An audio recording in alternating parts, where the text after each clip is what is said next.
Go for it. All right. How you feeling today? I'm doing well. How are you? You look good. Thank you. Probably smell good, too. I can't smell you from over here. Probably got some French stuff on, huh? You look good. Thank you. Mm-hmm. My wife thinks I'm handsome. I do. All right. You are my wife, aren't you? We are. All right. Married. Copy that. So, what's up? What's good? What it do? What up, though? What up with it? Whatever you say, where you're from, we're glad you guys are here. All right. This is episode 5? 4? 5? 5. Episode 5. All right. We're glad to be here with you guys. And this is Marriage for Grown Folks. I'm Steve, and this is my beautiful co-host, Liz. All right. She's always beautiful like that, too, guys. Get you one. Get you one. Taken. This seat's taken. Taken. Forrest Gump reference. Come on, Forrest Gump. Who doesn't love Forrest Gump? Mark, have you seen Forrest Gump? All right, I was going to judge you. Had you not seen Forrest Gump. My name is Forrest Gump. Mm-hmm. And this seat's taken. That's when he met Jenny. Jenny. Yeah, even though Jenny, I don't know how she didn't give him the monster. That don't make no sense to me. She had the monster. Okay. All right. Okay. So, Tim, check. You got it? I do. So, thinking about karaoke. Okay. Okay. Have you ever done karaoke before? Once. It's not for me. Okay. I only did it once, too. Okay. Yes. Have you karaoke? Okay. Yeah. See? I respect the skill and talent of these singers too much to play around with some good songs. Okay. But okay. Okay. So, if you've ever done karaoke, you said you did it once. I did too. San Luis Obispo. Oh, did you? Yeah. Like with your teammates and whatnot? I swore you were there. I don't think I was. I don't remember that. I did too, but it was many, many, many, many years ago. So I don't even know what song. Many moons ago. Many, many moons. So thinking about that, like what would be your go-to song? Oh, this is easy. Okay. It's Whitney Houston. What? I have nothing. Oh. Nothing. But don't make me. I'm not going to hit that. Don't do that. Don't do it. That's a good one. But that would not be my karaoke choice just because of those high notes. Listen, if you're going to do it, then that would be the way to. Or it would be the Whitney Nothing. Is that the name of the song? Nothing? I think that's the name of the song. Or, the one you were just referring to? That one. Okay. When she modulates and she that's her best song, but nobody talks about it. Okay. Or Carl Thomas, I Wish. Simple, easy. You know what I mean? Okay. Yeah, that would be my karaoke song. I don't want to tell you mine anymore. Come on, what you got? I think we're alone now. That's not a bad one. That is not a bad one. No, it was actually I'm Every Woman, but I would have done the Whitney Houston version because there's not a lot of words. Why would you do Whitney Houston and not the Shaka? Well, because it's a little faster. No, you have an issue with Shaka Khan. I'm good. I don't have an issue, by the way. He's in love with Shaka Khan. I was in love. Shaka was my first adult woman crush. Very much in love. I knew nothing about sex, Shaka Khan. but I knew Shaka Khan had something to do with it. At 8 years old, she's 135 years old. Come on. Mm-hmm. Sorry, but you would do I'm Every Woman. I would. Whitney seems faster for me. So that would have been my go-to. It's not a lot of words, and there's a lot of space in between so you can get your breath back together. Because there's tricks to karaoke. I thought you said you did it one time. I did. So how do you know the tricks? Because I just know. You have another life that you was living back in the day, huh? That is the time that I'm referring to, that I went to karaoke. But what I'm saying to you is, I think about things. And so if I were to do karaoke, I would choose I Am Every Woman, Whitney Houston version. If you hear Mark laughing in the background, Mark's put this puzzle together already, so he's laughing. He knows that you are referring to a time where you were not with your... Sober? You said it, not me. Boom. It was just good times. College times, y'all. Mom and dad. I was a great student sometimes. Okay. I ain't right. Go ahead. Okay. So, you ready? I am. All right. Okay. Shooting it straight. Okay. Shooting it straight. Go for it. Shooting it straight. It straight. All right. Now, it is one of our favorite segments of the show where we do a flyover, if you will, of 3 different things that happen during pop culture. We do not live under a rock, but it does appear that way because we don't know what be going on in between trying to work, take care of our bodies, our minds, and these kids. Yes. So we'll do our best. We both get 30 seconds to talk about each quick topic. Okay. We never stick to that time limit, that time frame. We're going to try today. We're going to try today. Okay. We're going to give it a shot. Cool. All right. Shooting it straight. Here we go. Oh, boy. You must have done these. These are kind of spicy. Are they? Kanye and his outbursts. Outbursts. You go for it, buddy. Oh, I'm going first? You go ahead. Okay, cool. So, Kanye's been on X. I think black people still call it Twitter, though. I mean, you could say Twitter or X, right? So he's been on Mark, there. they still call it Twitter, right? All right. I mean, but okay. So, he's been on there and he's just been going in. I heard a little bit about it today. More Diddy. Why aren't we like going and protecting him or getting him out of this position? And he's just losing it. Nazis. Huh? Yeah.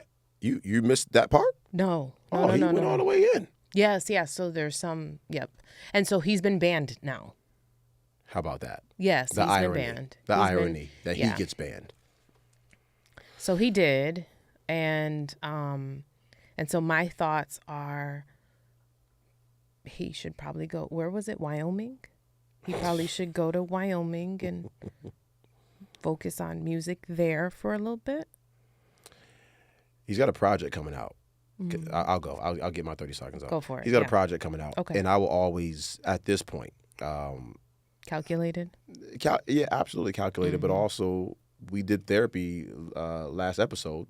I have to look at Kanye when I talked about my Christ heart. Yes. I look at him through that Christ heart lens. You know what I mean? At the end of the day, I can only empathize. And by the way, I know this is not my 30 seconds, but we watched the documentary. This is your 30 seconds. Mark, we watched the Kanye doc. My wife, who has ADHD, does multiple things while she's doing one thing at the same time. She did not have her eyes on the screen. She could care less about a Kanye documentary. Don't say it. She could care less, but she's walking by. She's walking by and she stops. Remember, 17 years educator, administrator, SPED credential. She just says, "Hun," I said, "What's up?" She said, "He's got autism. He's autistic." She said this a while back. Now all of a sudden he's running around saying he's got Asperger's. Yeah. Well, not Asperger's. He said Asperger's. He didn't say autism. Did he he? said Asperger's. But that's not a... I know, okay. but it's acknowledging he's got some stuff. Yes. When my wife just called it and kept walking. And she said, "Oh, his mom knows too." Well, she was an educator, so I'm sure. I'm not saying let him off the hook. I'm saying stop putting a camera in front of unhealthy people who might say things that would hurt themselves. There's a lot of unhealthy people that get microphones shoved in their face. So I think it's nonsense, but it is what it is. I got to look at it with my Christ heart. Christ heart. All right. Next, Super Bowl outcome. You had that specifically. Eagles win. Go for it, buddy. Yay. What's your story? What? Eagles won. We're Buffalo Bills fans. Right. But did we want Kansas City to win? We don't want neither one of them to win. But okay, I get where you're going with it. Sorry. This your 30 seconds. I was happy. Right. I don't get 30 seconds. I get 2 seconds while you get 45. But okay. Eagles win. Yeah, so they won, and I was happy that they won. I would have loved for the Bills to have been in the running for the game, but I'm really happy that Kansas City didn't win. Y'all feel how you want to about it. I don't care. I loved that the Eagles beat them mercifully. Yeah. And they didn't score until what was it, like the tail end of the third quarter? I was like, oh yeah, I love this on a lot of levels. So Yeah. Eagles win. Yeah. Go Eagles. Yeah. What I will say is I'm a Bills fan. Go Mafia. But I did enjoy watching Kansas City get their heads knocked off, kicked in, whatever you want to use. And to my family back home, you know what I mean? We're not from Philly, but we're right outside of Philly. So Philly is where my family. So much of your family. So much of my family, specifically to the Callaways. Yeah, I know y'all enjoying it, man. Celebrate. Ain't nobody, everybody. All right, that's a common reference. Mm-hmm. Copy that. All right, so that's my Eagles win Outcome. Yep. All right, so Super Bowl performance. Oh, I'm here for that. Sizz. I'm here for that. Because there were several. Go ahead. I mean, there was a halftime show, Kendrick Lamar. And there's a split, I think, general public. It was great or it was horrible. It was so boring. Oh, my gosh. It was like, I don't want to call y'all dumb, so I'm not going to do that. But it was by no means boring. If you could just read through, sift through the inferences and the visual imagery and all of the wonderful things, I thought it was an amazing performance. And I didn't even realize all that other stuff that was happening in the background. One of the dancers with the flag in the back, and they had to tackle him, and it was kind of wild. That was kind of wild. But it was a big night. Yes. It was a big night for Black people, specifically. Like, let's call it what it is, right? The Eagles played the performances. So, like I said, Kendrick, and then, how do you say her name? Ledisi, or how do you say her name? The singer? National Anthem? Ledisi. Okay. Thank you. So she performed as well, and so she opened up the show, and it was like, thank you so much for allowing us to represent in this space. And Black History Month. It's February. Big deal. Love it. Okay. So, hip hop, okay? It has many textures, okay? Rap, and we're talking specifically rap right now. Right. It has many textures. And at the foundation, at the root of it, is a political element, or layer, or texture, as I talk about. And if you really subscribe and love the idea of hip hop, then you recognize what it was first and what it will always be. And it is a voice of the people and for the people, and it stands up, especially in times like this where we are politically and socially divided. Kendrick Lamar is a direct descendant of the NWAs, of the Public Enemies, of the Tupacs of the world. So to give him the biggest stage in the world to perform, did you not think this descendant of the NWAs and Public Enemies and Tupacs was not going to be who he was? No, he was there to make a statement, and he did that. He was not going to miss out on this opportunity to make a statement, to just jump around and entertain you. Some pyro. And right? That's not, he. You know how they say tiger went tiger? When they be watching those clips of people messing around with tigers and the tiger bite their head off. Yeah. Then they say, oh, tiger went tiger. Kendrick with Kendrick. So if that wasn't for you, it ain't for you. But from where I'm from, that's one of the main textures that made me fall in love with hip hop. Okay. And if you think that it was about Drake, it went way over your head. That was just one of the things that were addressed. Shout out to Kendrick. I loved every second of it. Yes. That was way beyond 30 seconds, but it was. I don't like that. It was a soliloquy. Yeah. Yeah. Okay. Hip hop, starting out in the park. So there's that. There's that. So you ready to get into it? Sure, let's do it. Let's jump right into it. All right. You guys may not, this might be tough. A lot of people avoid these topics, but it's Black History Month. We're not going to avoid it. You know what I mean? Let Kendrick be the segue, the silky segue for it. We're going to get into some racial stuff. All right. We don't know where we're going with it, per se, but we're going to have some fun. Okay. Been married for quite some time. 19 years. 19 years. Almost 19 years. Almost 19 years. So we know a thing or two. We know a thing or two. Matter of fact, speaking of Black History Month, 28 days. How about that? I'm still ticked off about that. Are you? Yeah, it's the shortest month of the year, and that's what they give us. Not to mention the fact that we may not have this next year with the new administration. I mean, the administration will say we don't have it, but Black History Month can happen in your home, and it can go all year long if you want it to. I hear you. I think Juneteenth is in jeopardy as well, but it still will happen in our home. And in our neighborhood, too. In our neighborhood. You already know what it is. They're going to go even harder. Can you imagine, right? If they shut down Lamar Juneteenth. Park is like, yeah, we're not doing that. Yeah, okay. Watch. Now, look, we're married, okay? So how can you relate race to marriage? You could throw out the dangle the low-hanging fruit, as my wife would say, and just say interracial marriage. Nah, that's too easy. All right? We think this is a little more detailed and layered, something that we need to get into, something that we talk about in our home all the time, all right? And why? Because it relates directly to your identity, who you are, what you think you are, the culture that you subscribe to, the things that you eat, the people that you greet, how you greet, you know what I mean, what you put on when you step out, how you worship, you know what I mean, the music you listen to. It really has a lot to do with that. So we're going to jump into that. Just a little bit of context, because when you hear my beautiful wife's story, it's going to open your eyes a little bit, because she's opened my eyes in so many ways. Just for ha-has, all right, just for ha-has. Regarding marriage, in 1967, the Supreme Court ruled Loving versus Virginia that prohibited interracial marriage. So that was eradicated in 1967. So for those of you who think that's a long time ago, oh my goodness, that's 1970 basically. That's yesterday. That's not long ago. All right. A decade. Right.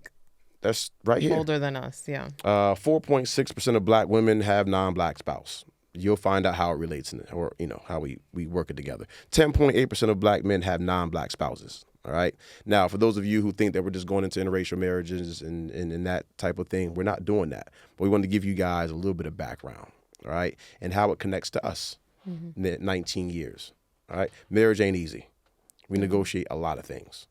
Family, health, children, purchasing homes, renovating and remodeling homes. Right.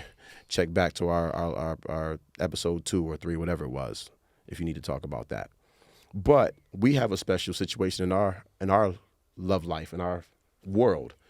My beautiful wife is biracial, right? And it doesn't create problems, but I need you guys to know that it has opened my eyes and to a lot of different things. It's interesting.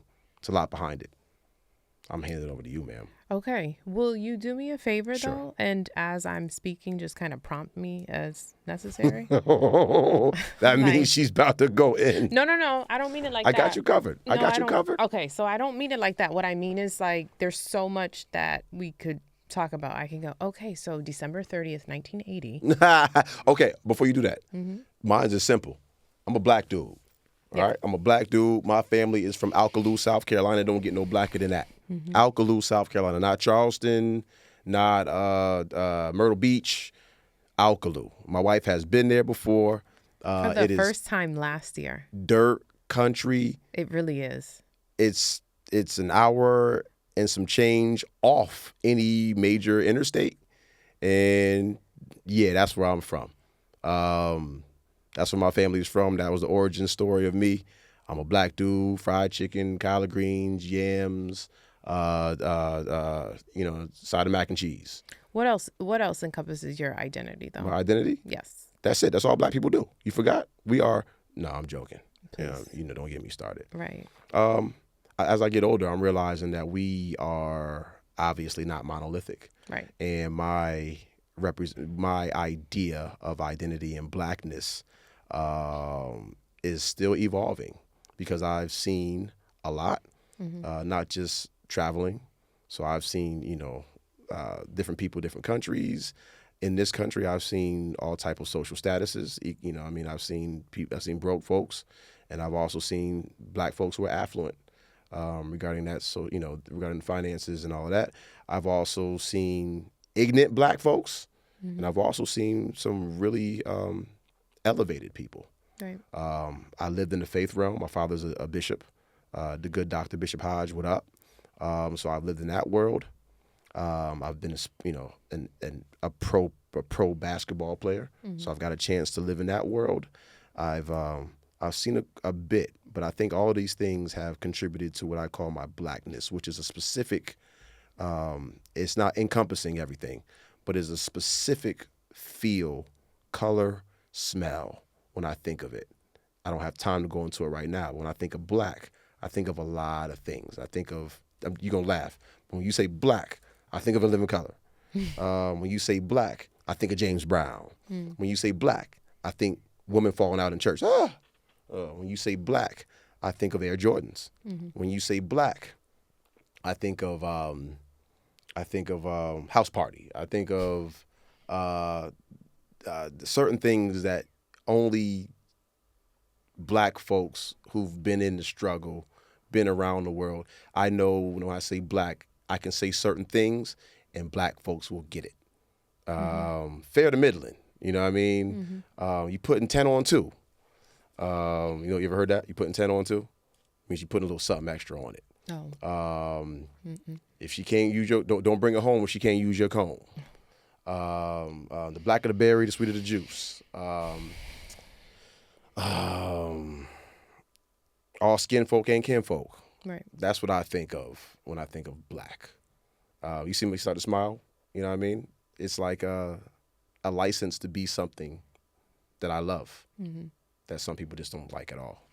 Yeah, I think like the short to that for me is that blackness and what it looks like for me has really changed as I've been married to you for however many years, 19 years or almost 19 years, whatnot. Because I think a lot of the time there was a duality for me. Yes, you're right. I'm biracial. I consider myself to be Afro-Latina is the phrasing I like to use. I have a Puerto Rican father and a black mother. And so I grew up in a space. I grew up in a neighborhood that was predominantly white with immigrant families. So Italian and trying to think of it like Polish and. What city did you grow up in? I grew up in Hartford. 860. Yeah, I grew up in Hartford, Connecticut. And so I grew up in this very like white space as a biracial child. I was one of a few. And I'm black presenting. I've always looked very black, right? I think.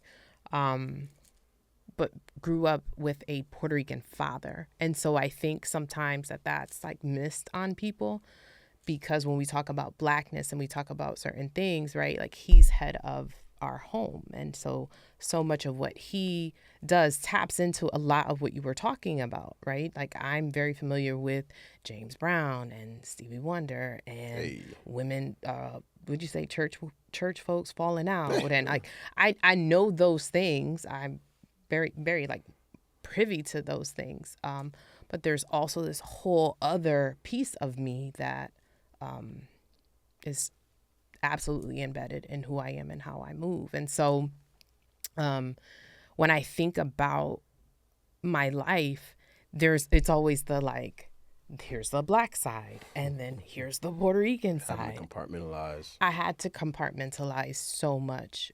But where I was rooted was really, like I said, we lived in Hartford in a home.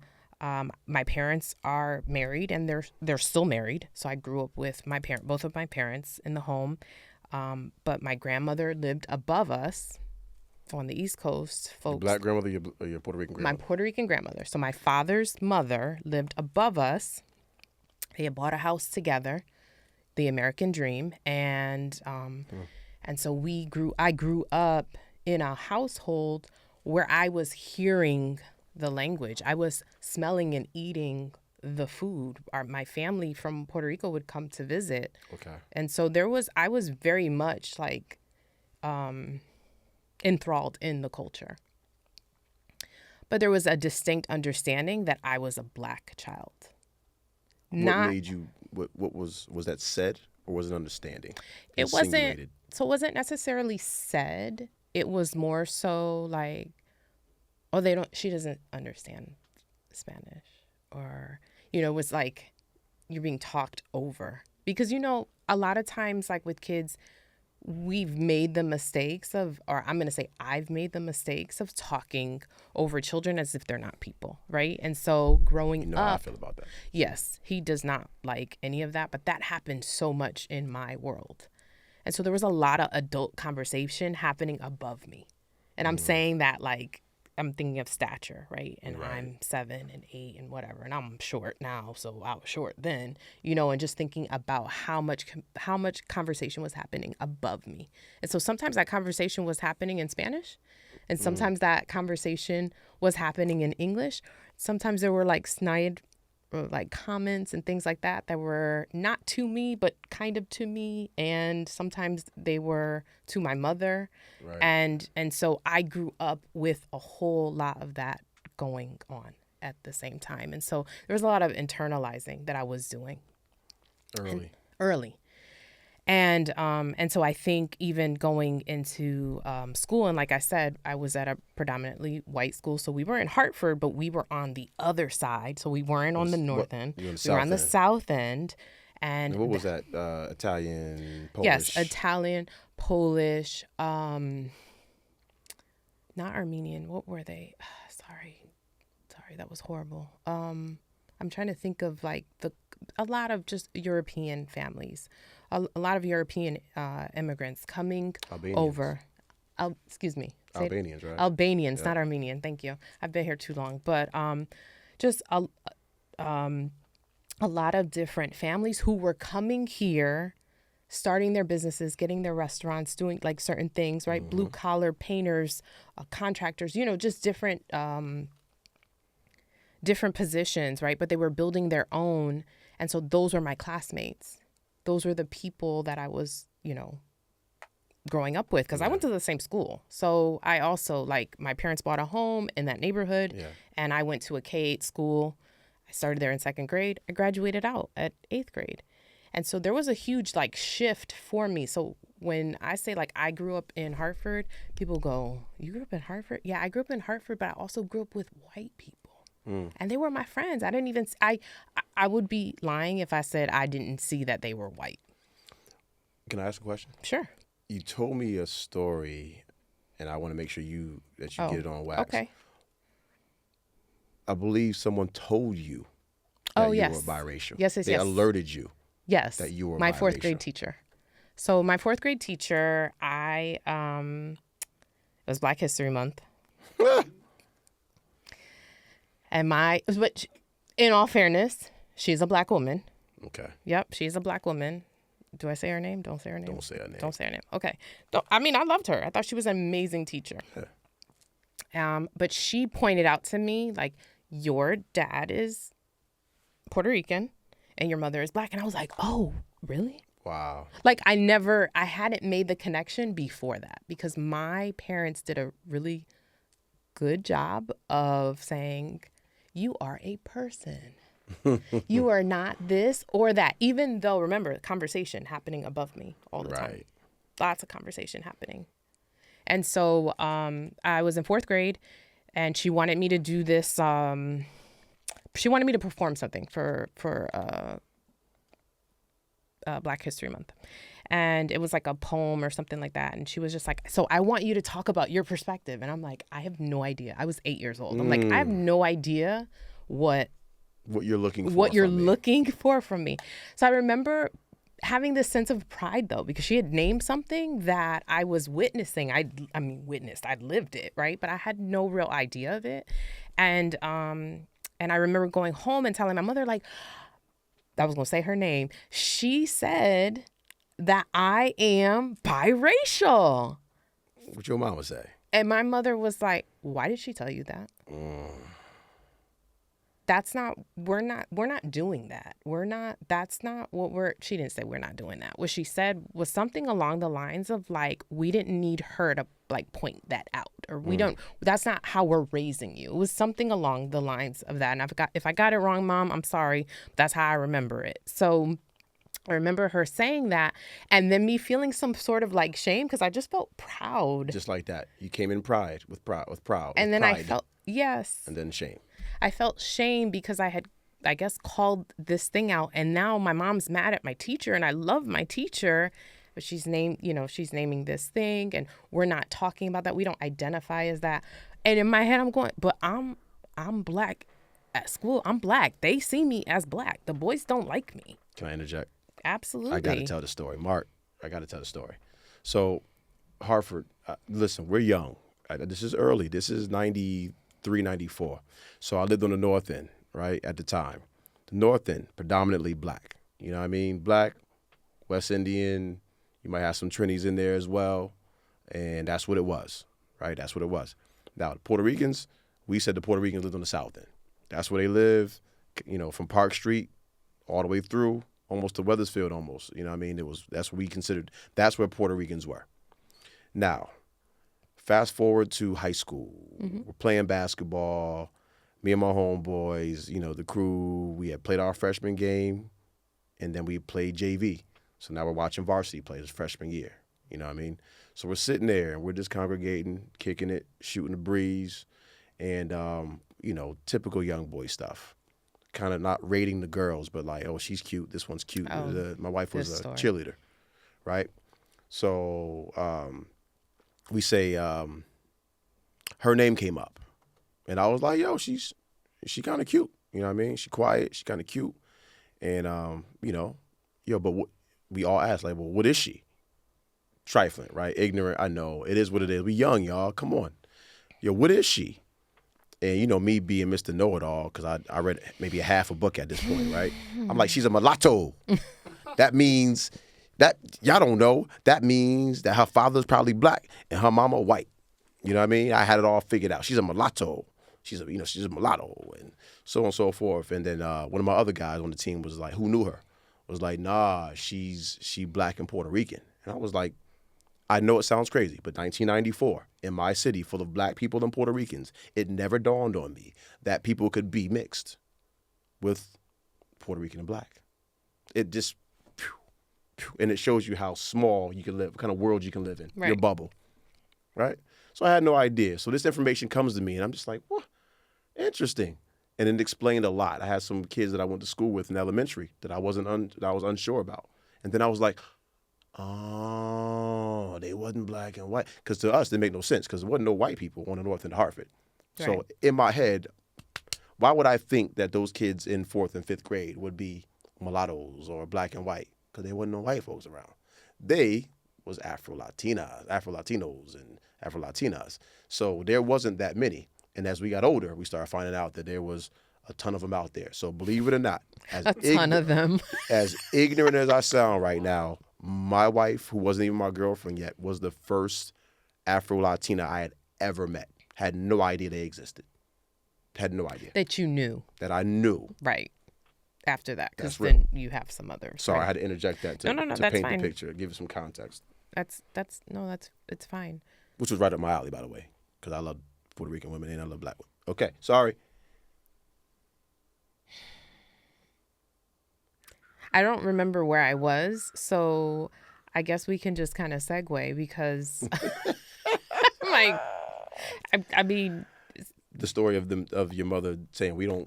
Oh, right. Yeah. But I was done with that. So yeah, basically, I think what she did was she pinpointed a truth that was like, we just don't really talk about that, but we probably should. And so now, as I reflect, 40-something years old, I can absolutely say I am a black woman, but I am also very much a Puerto Rican woman, and there's nothing that you can do to extract that from me. I think that's probably one of the biggest takeaways that I gathered. So I was telling you some time back, right? I was in a space at work, and we were talking about how the black experience is so different for so many different people. And this was it was a group of women. So these were all black female educators, right? And so we were supposed to push this like we're supposed to push this agenda that, just really kind of sharing our experiences as Black educators, as professionals, and like we were trying to do all of those things. So agenda sounds so mean. There was agenda sounds like kind of nasty. An initiative. Sorry, an initiative. I didn't have the word, but now I got it. So yeah, there was this initiative that we were asked to lead at our school. And so in those conversations, there was a lot of time that I would just sit back and not really say too much.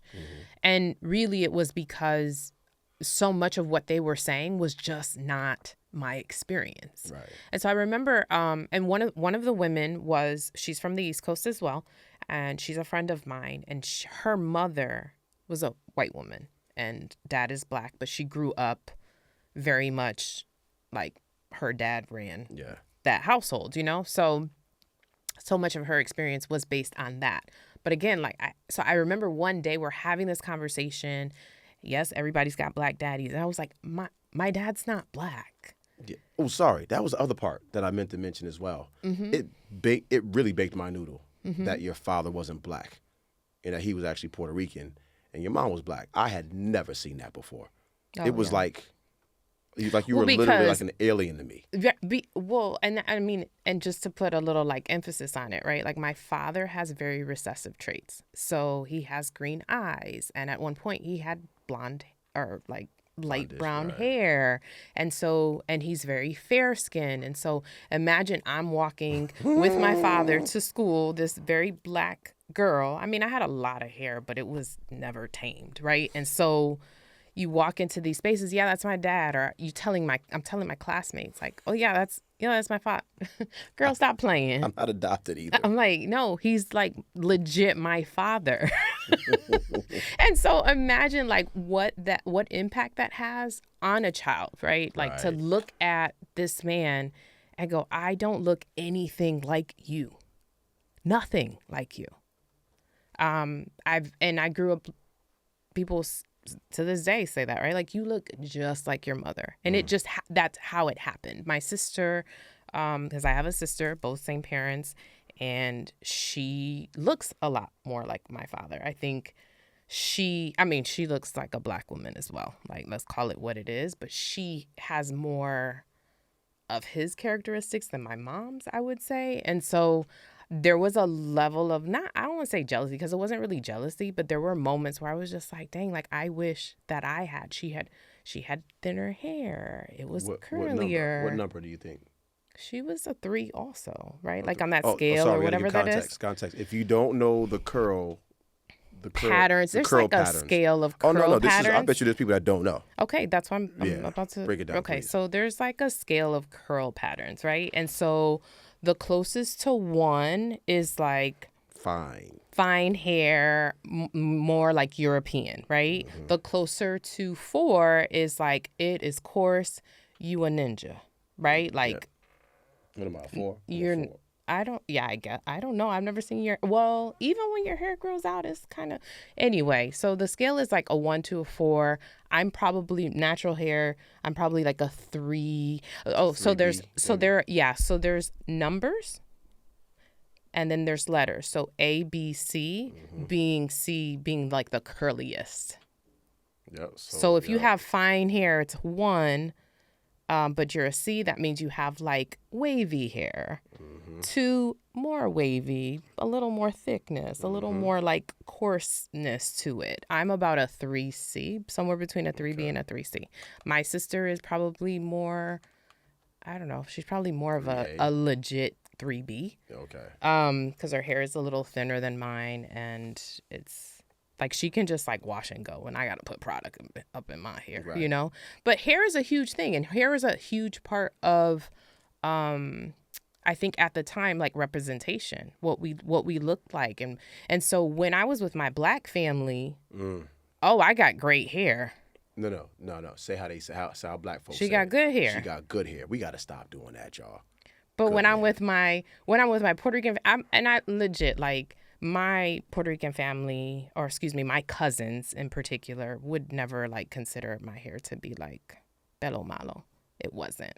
it wasn't like the bad hair. Okay. Or maybe they never said that to me. Right. You know, I don't remember any of that. But also I have a cousin who I'm very close to, like a sister cousin, and she's got hair that's not too far from mine. So there's this huge like spectrum of what hair looks like. And I have cousins with blonde hair and green eyes, like my father. I have a big like mixed bag of how we show up, and that's representation of like not the culture, but Puerto Ricans in general. Like they can be very fair skinned and they can be really dark, and I think that's across a lot of we ain't got Latin countries. We ain't got time to get into the colorism either. The colorism that comes along with that but nonsense. Colorism is like across the board. Which I didn't know. Yes. I lived in my black bubble, and we always talked about, the paper bag. Even though that's something we shouldn't be talking about, the paper bag experiment, or the test. How dark are you? How light are you? Yep. You know what I mean? So that's, I grew up with that. I didn't know that Latins dealt with that until recently. Oh, yeah. It happens in every space, it feels like. The darker you are, the less valuable you are to society. Trifling. I hate it. Oh, wow. That's crazy, right? Yeah. It's crazy. So there was a duality because, like I said, when I'm with my black family, it's like, oh, you are a gem. You are beautiful. You are a shining light star. Skin. Yes. And when I'm with my Puerto Rican family, I'm not ugly. That wasn't the messaging that I was getting, but it was just like, oh, you don't speak Spanish. Wow. Like, so you read between the lines. And so, yeah. When did you recognize that, not even recognize, but when did you ever lean heavier one than the other? So we used to make jokes. I used to make jokes, and the joke was always like, okay, so when I wake up in the morning, I'm gonna be either black or I'm gonna be Puerto Rican. It all depends on how I'm feeling. Then I would make that, and these are jokes that I would even say. Now I don't say it so much anymore, but I remember feeling like that because the truth is, like, in terms of identity, it's really hard to fit into one particular category. Yeah. For me in particular. Yeah. And to add some humor here, I feel it differently. I feel what you express and how you identify. I bet my children will have their own way of it, of describing it as well. I could walk in the house, Mark, at any time. It could just be any time, especially around Christmas. Oh. When she gets to making her coquito. When she's making her coquito and Titi Barbara's around or whoever's around helping out with that, I'm getting straight Puerto Rican music. Why Puerto Rican music? What was it? Salsa? Merengue? Maybe. All right. Bachata? No. I'm not a huge bachata fan, but yeah. Okay. But it's up. It's going. It's loud. Yep, she's clapping. She going in. I hear the blender. She's singing. And then there are other days I walk in the house and it's Mary J. Blige. It's SWV. And I jokingly tell people, man, they like, yo, what you having for dinner tonight? I don't know. It could be arroz con pollo, or it could be some mac and cheese, some yams, and some fried chicken, or it could be a little bit of all of that. But on the holidays, we get all of it. I get empanadas, I get the fried chicken, I get the mac and cheese, we get the yams. Yes. Back in Reading we call it pastelillos. That's what my family calls it. Watching her cross over, and not blur the line, but watching her cross over, and it's funny, that I say, talk about the kids. Without getting too deep into it, I still think that it's really cool.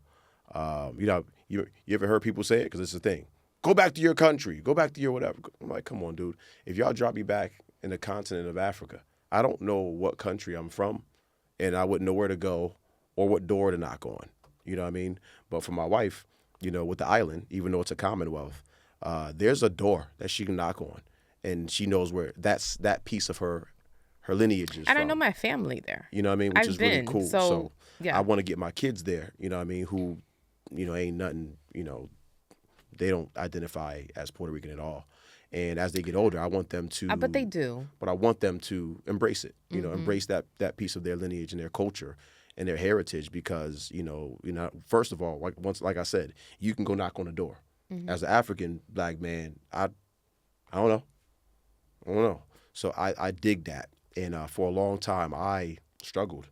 Not struggled. That's too deep. But there were times, Mark, when I would literally say to myself, I felt like I was betraying my own. Like, here I am dating this Puerto Rican woman, and I didn't know the history. I didn't realize that they put us all on a boat from Africa and just started dropping. Cuba, Haiti, Puerto Rico, you know what I mean? And they just kept going up and all the way up.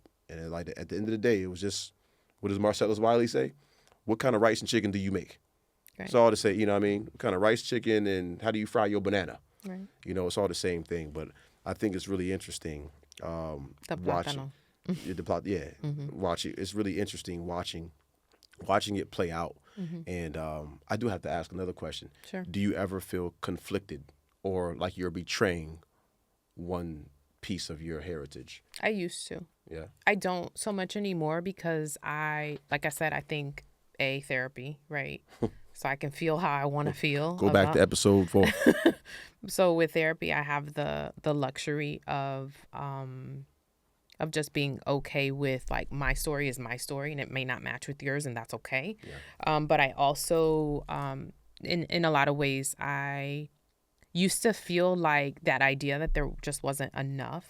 Like how they say, like, there's not enough seats at the table. Yeah. In the same breath, I look at it and I'm just like, there is enough of me, there's enough love that I don't have to pick or choose one or the other, because the truth is, right, like, they're all so much a part of who I am. Yeah. And so, and I think that was really solidified. I think I've talked about it personally. You and I have had this conversation, but just recently, like, I reconnected with my cousins, and we had this trip that we went to, because, family can get so, like, it can just get so tough, right? Like, when you're thinking about your experiences as children and certain things, and, they rubbed me the wrong way, or this felt uncomfortable, or whatever the case may be, right? And so you start to, like, create your own. You create your own families. You create your own stories. You create you take the pieces that you want. And we have the gift and the curse of being so far away from family, right? So we have that gift in that we don't know the day-to-days all the time. Like, let's be real. But we also have the curse of, like, I have those memories. That is my childhood. But I can't necessarily give that to my children because they're not living in my home, or excuse me, they're living in this home, but they're not living in my home in Hartford, where I grew up with my grandmother right above. And so I was inherently, like, attaining or, like, gathering so much of the culture. Yeah. And so they only get what I give secondhand. And so I want you to know that I see you intentionally moving that way sometimes. Mm-hmm. And I'm so cool with that. I think that they should embrace it as well. Yes. And I think as they get older, they probably will. Knowing that their mom, has that piece, in her. And it gives them some diversity as well. Okay. Makes them empathize better. Right. Do you speak Spanish? So I can. I'm not great. You're putting me on the spot. So for the last 3 years, so backtrack a little bit. I learned Spanish. I learned not expressive, but recessive. What is it? Somebody help me. You understand it. You can't speak it. So I can understand. I hear it all the time. You have enough of it. Same thing with you, Mark? Okay. So when you're around a language, you learn it, whether you want to or not. You learn the language. My Spanish ain't that bad. I ain't great, but I know way more Spanish than the typical black dude running around this earth. It is receptive. Sorry, it's not recessive. It's receptive. So I can receive the language. I can hear. You can talk to me full out, and I will respond to you in English. Yeah.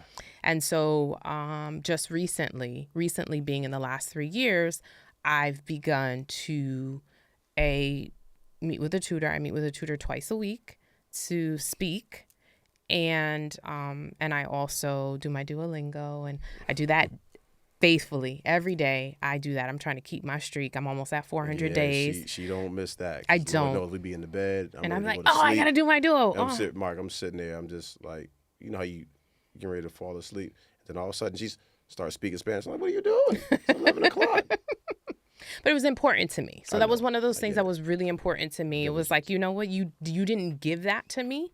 I had to take it, and now I have to learn it for me. And so I'm learning the language for me. At one point, I think I thought that learning the language would make me feel more validated in my Puerto Rican-ism. Oh, okay. But I don't see that to be true at all anymore. I think the truth is I present how I present, and people are going to look at you however they look at you. Yeah. And so what I mean by that is, like, oftentimes I may say something in Spanish to somebody that I assume may be Mexican. They're speaking, and so I will speak to them. In all fairness, like, Mexicans sometimes speak a little slower, so it's easier for me to speak and have a conversation with. You know, when I lived down there, I did pretty well. It's like they're it's a little slower, and so because of it, it's a little easier for me to like to speak. But I am not fluent, and I imagine that it's going to take me a really long time unless we move to a Spanish speaking country, so that I can then like really gather it. But on a bigger picture, I thought that it was going to validate something, and now it's more of that's what I want to do. Right. It's not I need this to validate who I am, and that took a long time to recognize that. I feel like it's an interview. I'm just serious. I'm serious. I just think that your perspective is so unique. It's Thanks. so interesting, and we'll tie it in. Mm-hmm. You're the black side. Mm-hmm. You're the black side. Who I love both sides. I think they both crazy. They all make me laugh. Yes. Shout out to the Moraleses and shout out to the Williams as well. Y'all hilarious. That's my family now. Mm-hmm. Can you speak to the person on your black side that provided you with the most blackness? What an ignorant sounding question. But where did you feel that love from? Where did you feel that commonality? There's not one person. There's not one person. I can name off a number of people. My grandmother she was like my homegirl. I absolutely loved listening to her. And Scott. Stanley. She could never get anybody's name right. She could never. Oh, Stanley, so good to see you. Mm-hmm. I know Scott. Such a sweetheart. I'm like, yep. I just started saying, all right, cool. So, yeah, my grandmother, I have a cousin who took me in. Like I said, we were talking about hair, and she was just like, I'm going to stop your mom. I got you moving forward because you're dealing with hair. And listen, friend, we need to get this together. And so she took me under her wing. Not my story. But I know it to be true because she's got a story that she's not going to tell. We should do a hair episode. We should do a hair episode. Absolutely. Mm-hmm. Okay. But we're not really talking about dating. I guess we'll just kind of like jump in and out of like the dating scene. But if you have a child, because I'm so sick of it. You know, I'm so sick of it. And matter of fact, maybe this is a transition that's into the like relation part. Okay. I'm so sick of seeing these mixed kids with their hair looking crazy. Your son hair be looking crazy some mornings because I can't. No. You can tell that somebody in their family has no concept of how this hair is supposed to be done. What barber, what salon, how to braid, how to hair cut, fade, what to ask for when you go to a barbershop. You can just tell that they have no idea. Okay. And I feel so sorry for these kids walking the earth with these families who are mixed and somebody black. And in the eyes of the world, especially in this country, 1% black, you are black. You 100% black. So if you walking around out there, you got a child that ain't getting his hair cut or hair braided or done, please find your local resident black person and help this child out. Because whether you like it or not, the world see him as black. And their hair be looking crazy. And hair is a piece of your identity. Sorry. Okay. Stop apologizing. Okay. So anyway, I was going to say I went on a trip to Florida recently with my cousins. We met up because we wanted to put the family stuff aside. And that was probably a moment for me when I was like, this is my family. They love me through and through. And I don't have to show up a certain way to be Puerto Rican enough or to not be too black. You know, I can just show up as me, and they gonna laugh at me because I'm the English major, and I send the voice notes, and I do the certain thing, and I just show up as myself, and they love me, and it was amazing. It was a really amazing time because it helped. It actually, me being with them helped me to heal some of my thoughts about my grandma, my Puerto Rican grandmother. Copy. Who I haven't talked to in a very long time, but I can smile thinking about her because I'm Very like cool. that, you know, like there was a time when I couldn't do that, or I really couldn't conjure up a smile. And even, you know, with relationships with other family members. And so I think that was one of those moments where I just went, oh, like, I love being me. I love having the best of both worlds. Yeah. Yeah. Your complexion. Mm-hmm. Is that a thing? Was that ever a thing? You talked about it. You kind of touched on it. Was that a thing? You and I had a back and forth earlier, talking about complexion, and I guess my joke is that I've been light skinned and chocolate in the same lifetime. So that's my joke. But I never had an issue. I never had an issue with that. Did you ever find that your complexion was an issue internally? Did you feel like you were struggling with that?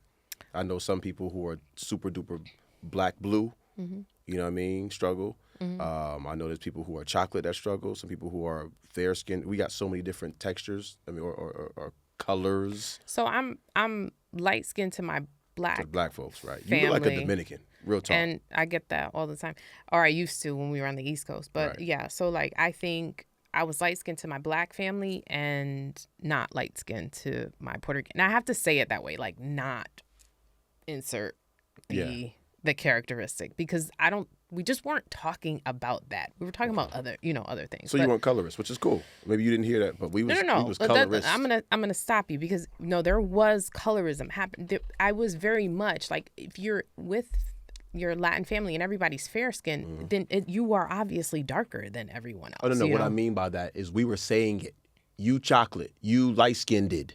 Oh. We were saying it, that we were vocalizing it. It was given. It was handed down to us. We was talking about who was light skinned, which is not a word. Who was dark skinned, right? No paper bag stuff. You know. Well, okay. So I think about that high school. Remember the teacher? So I had a teacher. She came.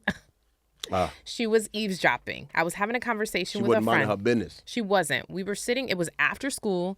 I'm having a conversation with my friend. My friend at the time was in love with Michael Jordan. I don't know why, but she was. Jordan.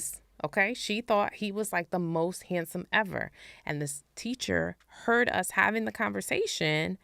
And I was just like, oh, he ain't really my type. I don't know. And I said something like, he's a little too dark for me. I said that. The teacher, who was an African-American studies teacher at the high school, was like, she walks out of her room and she was just like, why would you say that? And I was like, excuse me? Because I think he's too dark-skinned. He is not my type. She went into this whole thing about colorism. This woman, I think she was trying to school me. And she proceeded to tell me that I didn't understand. I said, I'm gonna stop you, because my mother is about a shade or two lighter than Michael Jordan. And I love my mother. So I'm going to stop you. I'm actually biracial. I was like, I have a, Puerto Rican and I'm like, so what you're talking about? I just said, I don't think he's attractive. Right.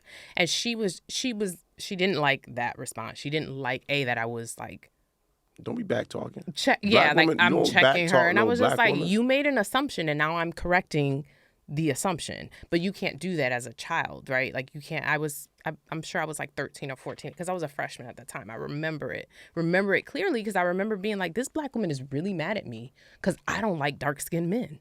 I think she was mad at you because you was disrespecting. But I never said that. What I said was I didn't like Michael Jordan. How dare you? I'm not interested. As a partner? Like, do I think he's cute? No, he was old at that point too. You married a whatever color black man I am. You are. My father is. You are not light skinned, babe. Dark skin, and my mom is light bright. Yeah. Almost white, as we say for us colorists. Right. Joking. Yeah. So I'm right in the middle. Right. Obviously, you married me. And I did get darker when I moved to LA. I was gonna say Yeah, I my definitely got darker same, when I moved to LA but as well. And I love.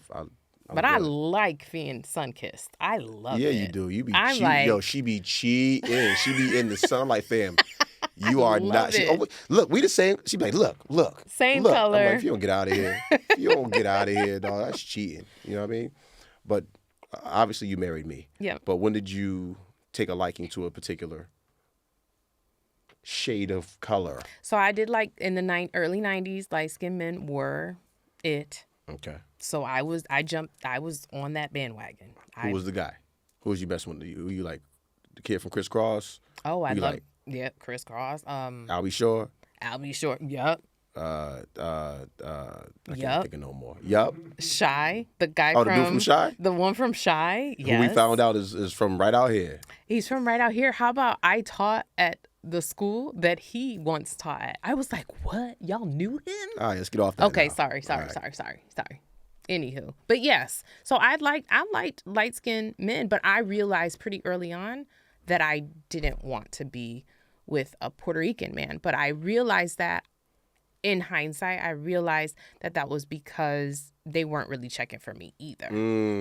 So you weren't being pursued by Puerto Rican men? No. So your father really was an anomaly, so to speak, at the time? I mean, it was my dad. I mean, chasing black women. Oh, chasing black. Yes. I guess. I mean, he married my mother. Well, but, you know the story he gave me, right? Thelma. You know what Thelma is, Mark? You know what Thelma is? From Good Times. Google search Thelma. I am so married, and she is so old now.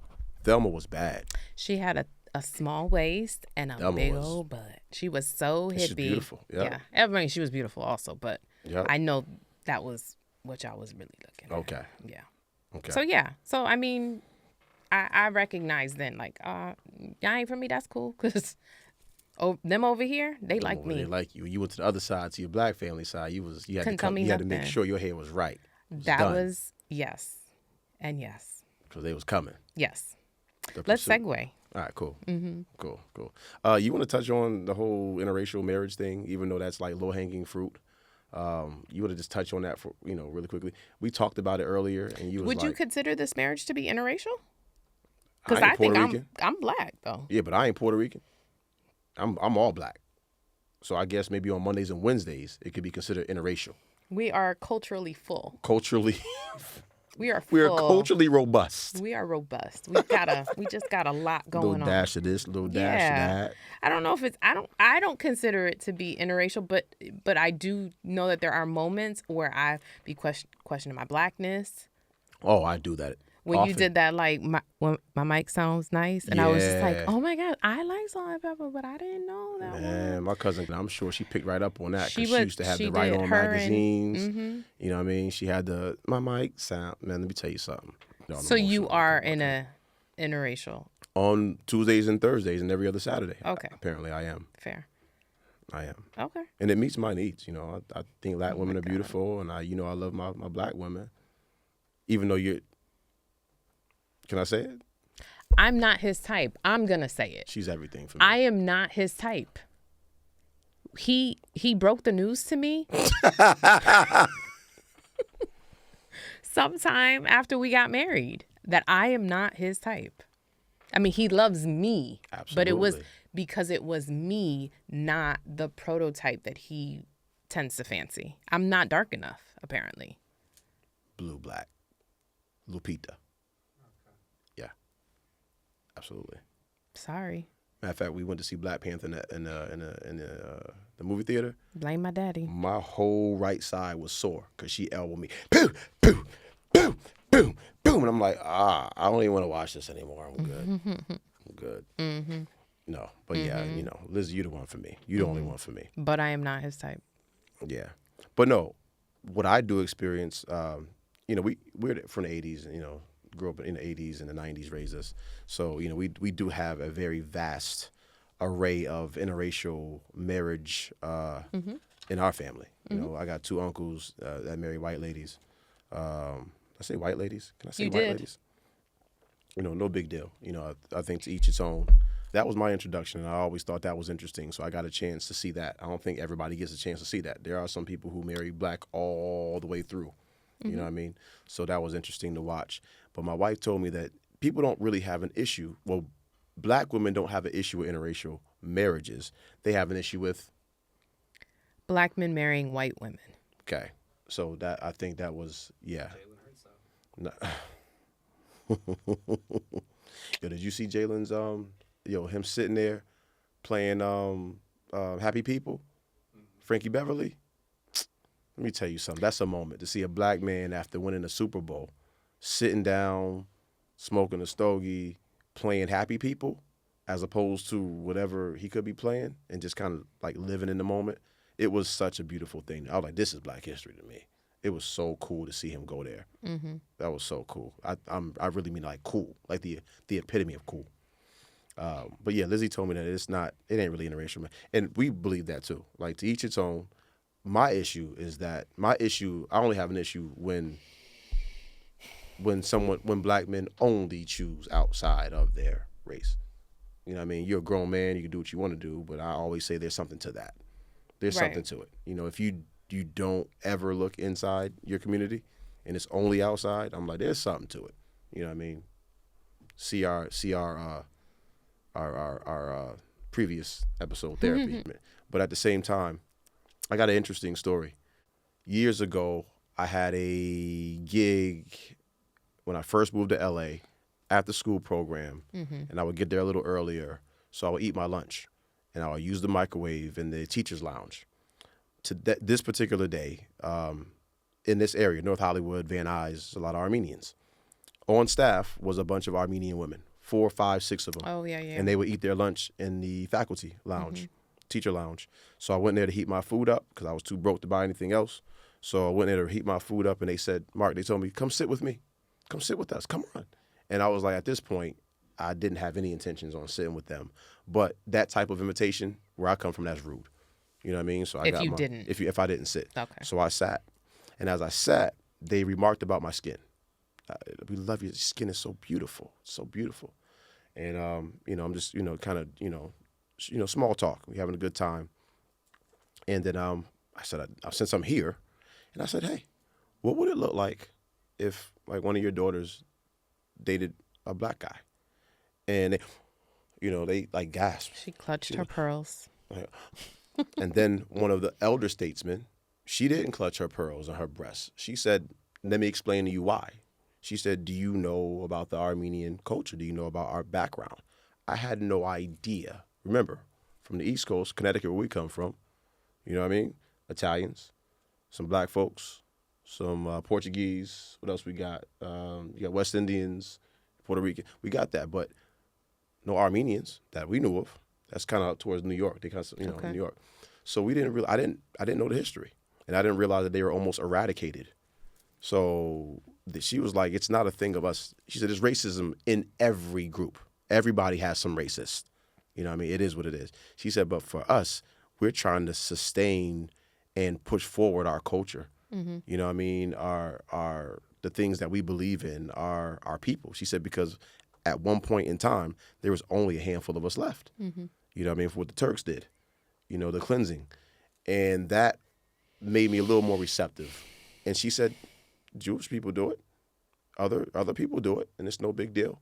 She was like, you shouldn't feel the way about it either. She says, and she did say this, in the event that there's an open-minded family, and a young lady is of a certain age and can't find and has looked within, she was like, it's a little more, more receptive. They're more receptive to that. Mm. But that helped me understand the interracial part too. A lot of people ain't just checking for other races just cause. It's they're staying inside because this earth that we live on, the history is disgusting. It's nasty. We've been killing each other, and sometimes it's the preservation of culture, the preservation of things that we hold near and dear to our heart. And I got that. I understand it, which helped me better understand, or better accept the idea. Because I'm telling you, it's a thing. You see a black dude walking with a white chick, and you know what I mean? You look at it. Is it really?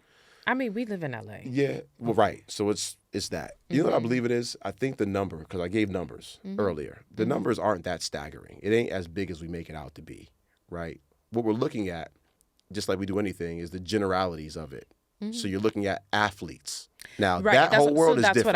That's what I was Athletes is going a to say. whole different world. Right. Their population should be considered a different status. It gives different stats. Well, when I Googled, what came up was, so I didn't specify like successful, but when I searched it, it came up. The first line was something along the lines of like, why is it that Black women get so angry with Black men? Successful Black men marrying white women. So they added the successful part. They added that part. Yeah, that was in the search. That was the AI part. Yeah, it was really interesting because I was just like, wait, I didn't even say successful, but Right. I mean, since we're here, since you're delineating it, let's talk about that, right? With me, what were the numbers? So it was like 8%, something like that. Not as bad as we. It's not yeah. because It's we generalize it. we Yeah, generalize, so it was like 8%. But then I mean there was a whole lot of, I was like, well, how many Black men are having children with white women? Because that's a whole nother number, right? And how many are like in domestic or partnerships with, but not marrying? No. I mean, I just was questioning those things. I didn't. Yeah, I just was questioning that because I mean, when we look at that number, it is really small. But in converse, right?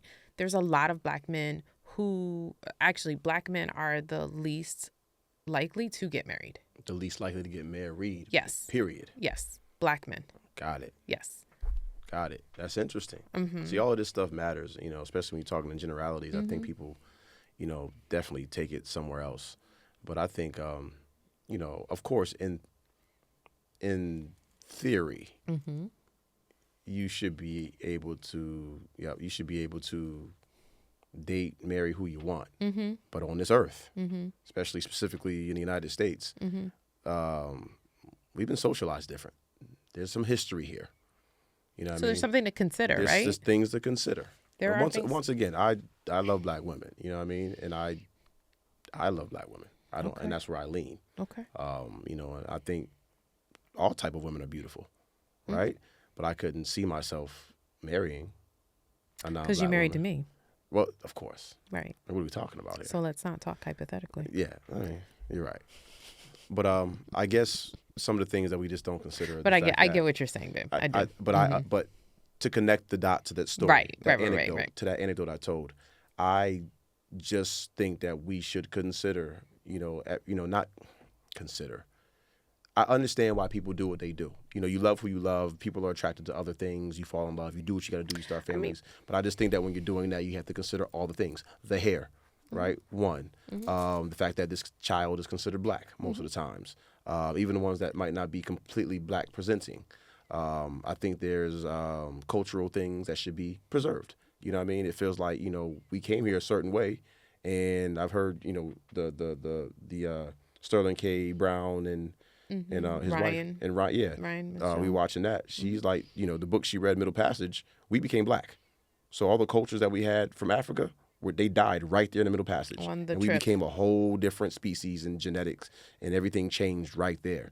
So whatever we designed when they put us here, you know what I mean, and whatever we have remaining from the motherland, I think let's not kill it. Acknowledge that. Right. Acknowledge those things. Just like or having a level of pride and preservation in ways that other cultures or ethnicities are able to do that. And I think sometimes it gets a little like muddied because we're under the America umbrella. And so then we're having these conversations about like how to love a Black man and can I mean, and sometimes it feels a little off because it's just like, how can a white woman love a Black man? Right. I don't know that. I don't know that there's a right or wrong answer to that. So it's been done. Right. And it's being done. Correct. So, yeah. So it's it's but a lot of stuff. It's fun. It's what did my man say that writes Black is Kenya? The answer to all of this is really simple. Slavery. It all points. Right. It all points right back there. To what do you say? The North Star. Right. That's the North Star. Slavery. Why can't you swim? Slavery. Why can't you? Slavery. Why is it so hard for you to speak other languages? But either way, I think that's low-hanging fruit. We did not want our episode to end up there and there only. We wanted to explore all of the different I think it's worth aspects of it. discussing, though. Of course. Yeah. Of course. Definitely. Of course. You know, and there's other like contributing factors. You know, when you take your kids out of your neighborhood schools and throw them in the suburbs, well, they're going to school with, right? What do you expect? Right. You know, stuff like that. Right. Stuff like that. Or if they never see, if, you know, black folks, you know, you grow up a certain place and you never see the other race except on TV, it becomes taboo. Or you have our. I want one of those. Yeah, we have, right. And we have our black girl, our daughter, going to a predominantly white school. Right. And so she's experienced some levels of like, I'm cute, but right. apparently they don't like me so much. And so she's had to talk through some of those moments, right? It's not all the boys. Right. And then she's kind of surprised, like, oh my goodness, a white boy. Right. Me. You know, like we're having these conversations because she fits a stereotypical mold in a lot of ways, right? Right. She's thin, she's fair skinned, she's beautiful, right? Like she's certain things. Yeah. And you know, so I think there's a whole lot that can be explored in all of that. Yeah, I had a whole political piece ready to roll off too. I'm not doing that. Let's not. We can do that forever. Let's not. Yeah, our country is in a really bad place. So my recollect was really you actually answered it already. It was like, at what moment did you determine your type? And we already kind of talked about it. I didn't. Okay, go ahead. Determine your type. Go. When did you? A Different World. Ah. Our prototype and the one that we loved, that all of us young boys loved, was Lisa Bonet. Yeah, okay. She was the pillar of beauty. Fair skin, soft spoken. She was beautiful. We didn't care how curvy she was or not. We could care less. That was beauty to us.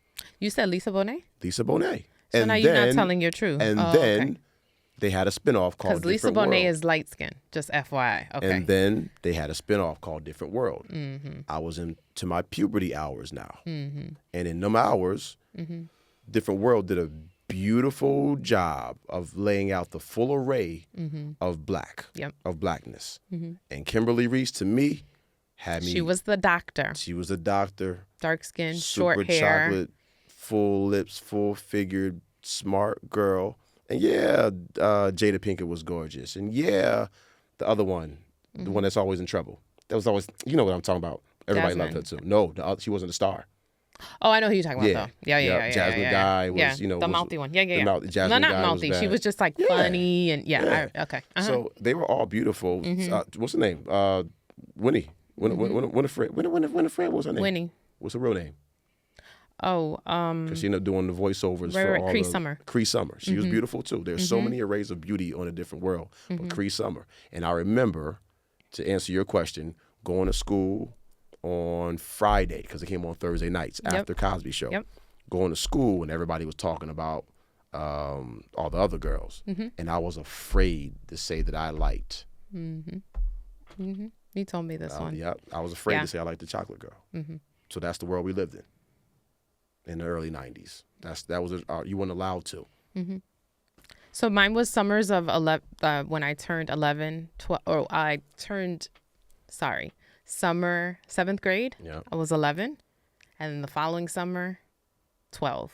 That was my moment of like, I like black boys. Well, that's also the dawn of the golden age of hip hop and R&B too. So it was that, but also remember I told you, right? Like growing up in this space, going to this white school, living in this Puerto Rican household, right? And just being around and not seeing myself as like really pretty and all of those things. And then getting into this space, we went summer camp. Y'all, they couldn't tell me nothing. Right. What? You want my number? Okay, well, my dad's not going to let me talk to you. But we can exchange numbers. I'll call you at my aunt's house. Hey. Yeah. Like, and that's when I was like, oh, yeah. That feels good, right? It was amazing. Which takes you to Shannon Sharp. That you hate when he says it. I like who likes me. Oh, my God. Anyway. She hates that. But this is good. It's real good. Yeah. I told you got a unique story. It's really, really interesting. I love you. I don't know if we really like centered in on anything in particular, but I liked this conversation. Absolutely. I did. Close this out. Yeah. Hey, so if you're out there, and I'm joking.